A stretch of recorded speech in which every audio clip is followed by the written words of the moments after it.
you may have heard before. And it is accompanied by the Uber Cats, a Portland area band on Day 2 Records. This is called The Black Generation, an unreleased work by Salinger Lewis, author. Available only when the option is active. The Black Generation is able to specify the heavily applicated liberal options. This value represents the maximum amount of all 4 permits allowed. Therefore, the sum total demonstrates the effects of changing color rules on any option in the separation dialog box. 4 lines, 1 of each color, represents the 4 links to the time of clicking and dragging to them. As one can observe the results of your own settings.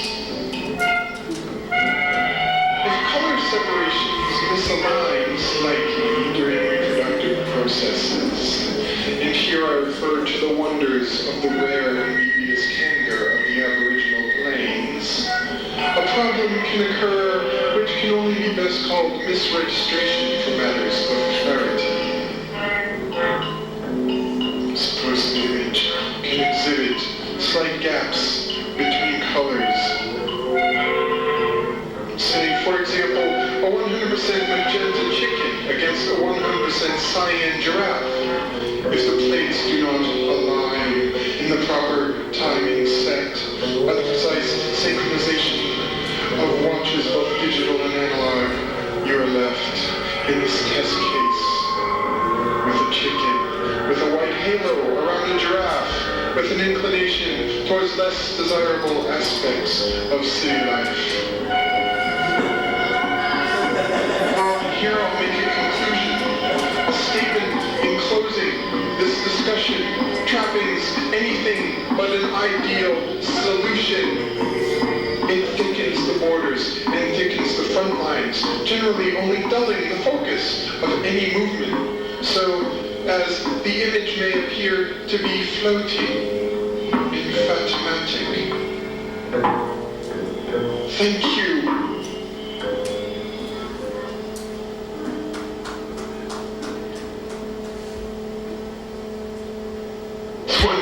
This one's really great. I don't think you might not have heard this one, okay? Just listen to this. You've heard it, okay? But no, like this, okay? It's a really great one. Okay, I'll be right back, okay? Your call is now here. And the conduct, and the conduct, and the like the way you make the song. Find in the quarter, and downside. Calling, you're on the quarter, and downside. And God kicks kind and cute when you accuse me of childish ranting. I don't trend. I'm just laying down the facts here. Lying them on the table with all my old sense tapes, and you know I never have this. Thank you. Voice program by Salinger Lewis. I love that one.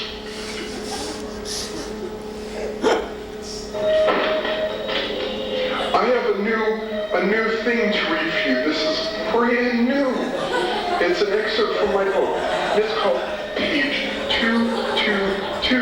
222. Is he like his grandmother? The girl perused. Then, as her companion looked vague, do you call this madness? Steady. If we sit close, and I won't receive you, I can assure you, on any other terms. Perhaps you wouldn't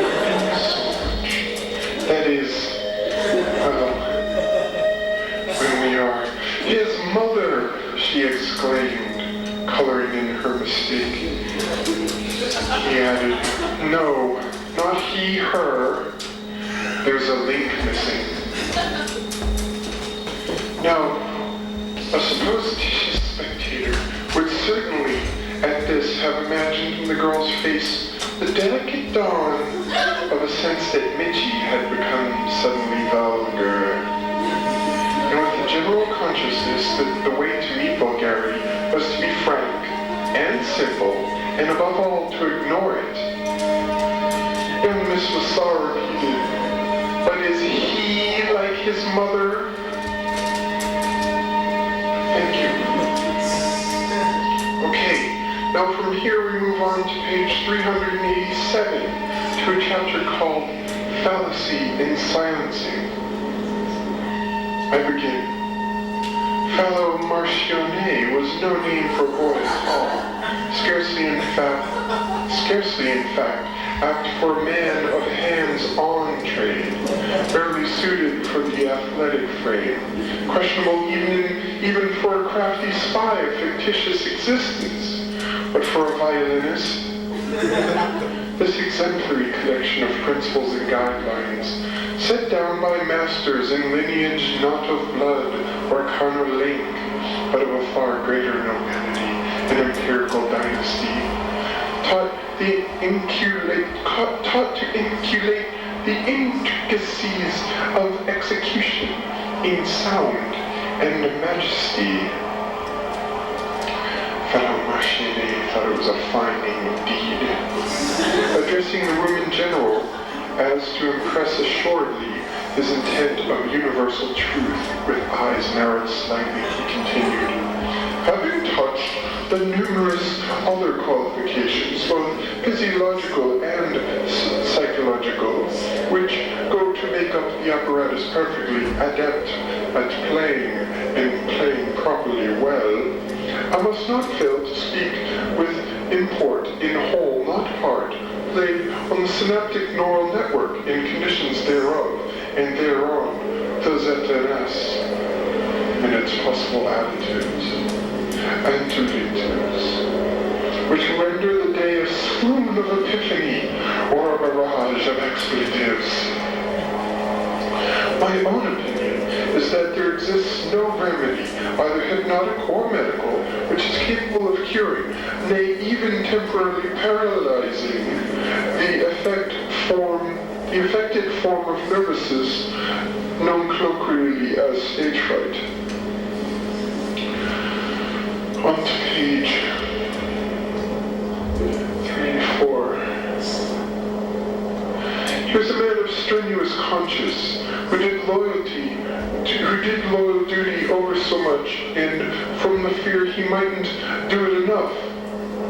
He wondered now, however, what the deuce Horace Lupin found so vastly and unceasingly interesting in a woman such as young Penelope Vassar. And certainly she was not lacking in visual niceties and memoratory satisfaction, but, well, he was quite sure in his conviction and belief that his perverse, though gifted colleague was destined not to feel her in the end. She would often, incalculatedly, in a way which read upon her visage like a punchline of a schoolyard quip, the lineage of which was longer than a monarch's arboreum. I'm kind of bored of that one. Were I there to dazzle you with certain visual additives, I'm sure you understand.